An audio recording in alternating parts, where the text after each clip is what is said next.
What's up YouTube? It's me, Jess, and I'm an opera singer.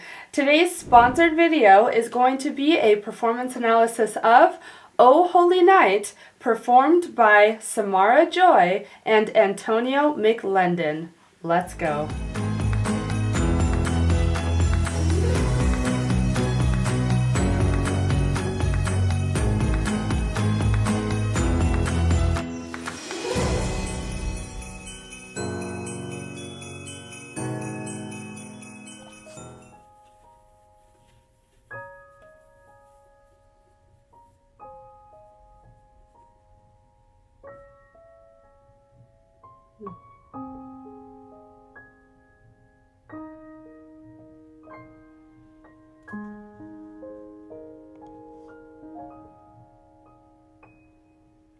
Oh, holy night, the stars are brightly shining.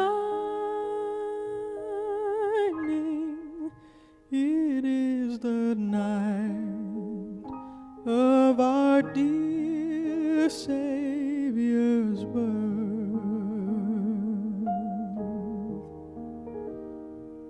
Long lay the world in sin and error pining, till he appeared and the soul felt its worth.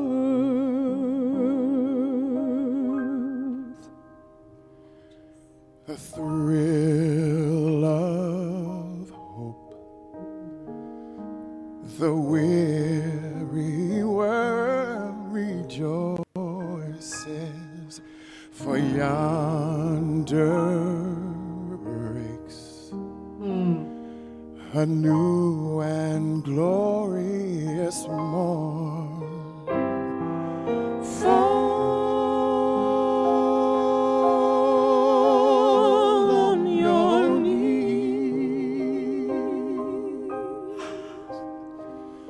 Oh, hear the angel voices. Oh, night divine. Oh, night when Christ was born. Okay. Oh, night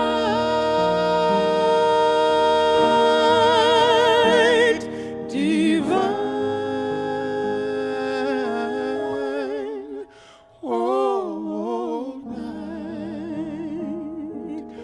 Oh, night divine.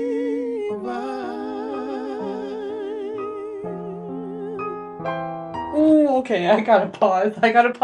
The good part is coming. I know this is my favorite part of the song, Fall on Your Knees. But, my God, we gotta break some things down. First, I feel like I am getting much more of a classical sound from Samara Joy than what I've heard in the past. I've only seen the one performance of Samara Joy that I put up on my channel with her performing Can't Get Out of This Mood at the Grammys. So that's the one performance I have to, go off of. This, while it's still the same sound in terms of you can still recognize that it belongs to this one person, the technique is a bit different.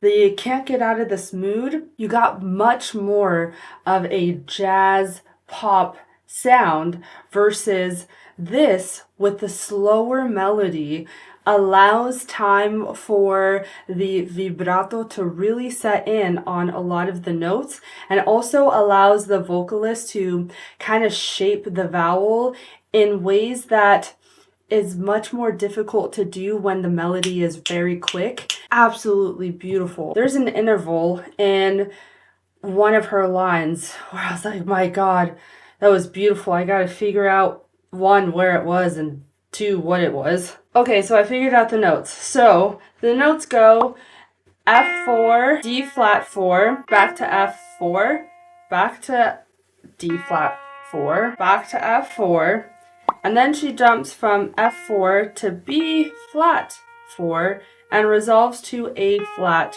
4. Now, the reason why I believe this is so beautiful is three things. One, she's just got a beautiful voice. Check. Two, because of the repetitiveness in the very beginning, in sin and error, you're going back and forth between two notes within 5 syllables. And so to finally get something new is quite exciting. And not only that, it's exciting because you're delaying the resolution. The regular melody doesn't go to the B flat. Instead, it just goes straight to the A. In sin and error, pie flattening. But you get that delayed resolution from this performance when she goes up to the B, and it's just the way she jumped from the F to the B flat correction was just unbelievably beautiful. Long lay the world in sin and error pining. And you'd actually be surprised how easy and simple the perfect 4 sounds, but how deceiving it can be to actually sing it like perfectly. The other thing I've got to compliment her on too is her onsets. And that is the very beginning of a phrase. The first noise you hear from whatever note the singer is going to sing. That is called the onset. And how the onset is prepared, how it is sung, and then how it develops. My God, she makes all of her onsets literally look like she's not trying.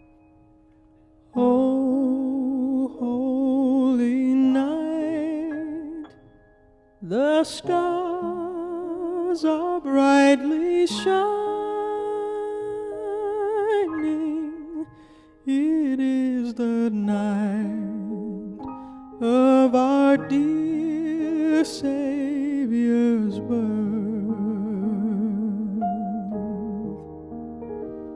Many times I didn't even hear her take an audible inhalation. She was perfectly calm, so chill. Then on top of that, the clarity of the note, just right dead center.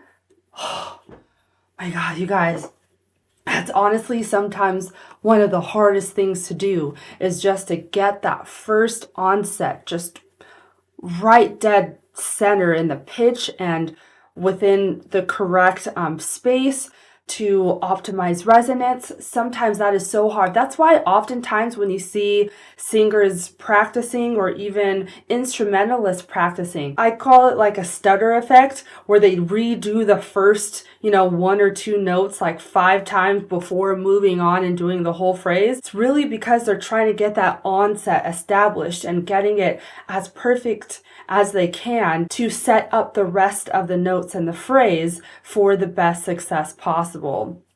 Oh, she does an amazing job at that. One of the top things I am very impressed by in this performance. Now let's talk about Mr. Antonio. Oh, when I first heard his voice, it instantly brought me back when Brian McKnight was big on the scene, and I just get that old school, smoky, smooth, comforting, and effortless sound. Maybe cooking comes naturally to some people. Doing code comes naturally for some people. It's something so special about when someone is singing and it just sounds like that's how they've sounded their entire lives. They've never really had to practice for it. It just sounds like it's a part of who they are. I get that feeling with both artists, very obviously, but particularly Antonio just brought me back to those old school R&B artists that I idolized and looked up to, still look up to so much, and it's a great feeling. The thrill of hope, the weary world rejoices, for yonder breaks a new and glorious morn. The harmonies between them, I loved how they were bouncing back and forth between movement. So I believe the first part, Antonio held out the note and didn't move while Samara Joy did some movement, and then it reversed. Samara Joy would end the phrase with one note held over while Antonio did some movement. Oh, hear the angel voices,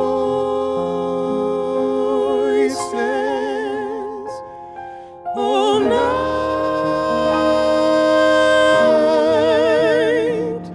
divine, oh, night when Christ was born. I thought that trade-off was clever and kept the excitement going. Two things about the time when they were harmonizing. One, I loved the rhythm of the phrase, the angels. I love how they kept that division pretty equal between the three notes. Oh, hear the angel voices. Two, I loved the major sixth harmony or interval between the two voices on the word here. Oh, hear the angel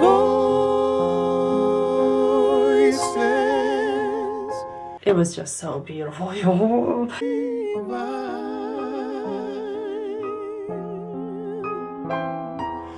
Fall on your knees. Oh, hear the angel voices.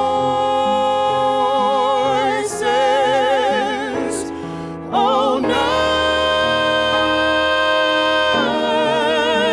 night divine.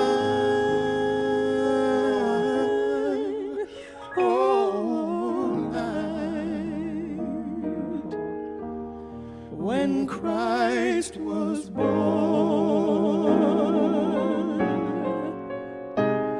Oh, night divine.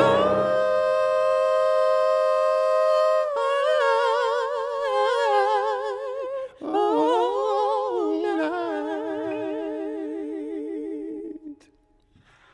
Oh, night divine. Oh, night. Oh, night divine. Oh, night divine. Oh, night divine. Oh, night divine. Oh, night. Oh, night divine. Oh, night divine.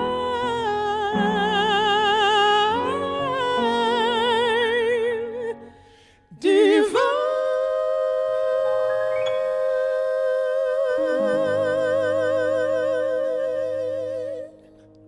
Oh my God. Oh my God. I honestly think that's my favorite rendition of this song, and I have heard so many renditions of the song. It's one of my favorite pieces. The fact that they kept the "O Night Divine" on a repeat towards the conclusion of the song, I think was really special. For me, it brought a new sensation to the actual words, "O Night Divine," and how spectacular and special and instrumental that moment was for those who believe in the lyrics. And the way that she also held out that note on the word divine while Antonio had some movement in his part. Oh, night divine. Oh, night divine. Oh, night divine. Oh, night divine. Oh, night divine. Oh, night. Oh, night divine. Oh, night divine.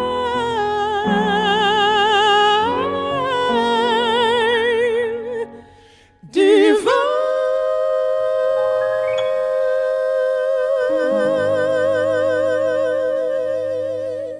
That was so good. And it also reminds me too a little bit of old school R&B. Remember back in the days, the endings of songs would have the chorus repeat like 5, 6 times.